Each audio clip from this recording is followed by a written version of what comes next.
আমার অঙ্কুরন বায়োলজি ল্যাবের জন্য আমার একটি নতুন প্রয়াস,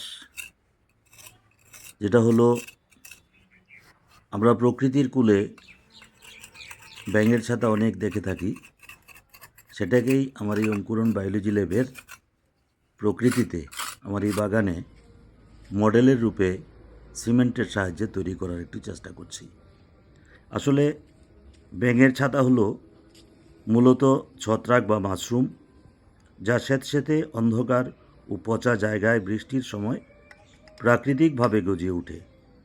এগুলোর মাথায় ছাতার মতো অংশ থাকে বলে এদের নাম ব্যাঙের ছাতা বলা হয়।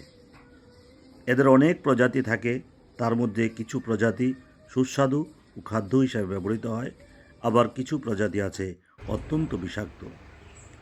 প্রকৃতিতে হাজার হাজার প্রজাতির ব্যাঙের ছাতা রয়েছে।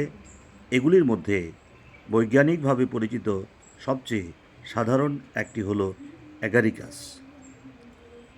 আমি চেষ্টা করব ছাত্রছাত্রীদের জন্য আমার এই অঙ্কুরন বায়োলজি ল্যাবে এরকম আরও প্রকৃতির কোলে গজিয়ে ওঠা বিভিন্ন বিজ্ঞানের মডেলগুলিকে প্রতিস্থাপিত করার জন্য, যাতে ছাত্রছাত্রীরা এক নজরে দেখে বিজ্ঞানটাকে খুব সুন্দরভাবে হাতে কলমে শিখতে পারে।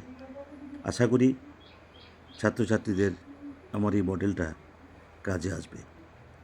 নমস্কার সবাইকে।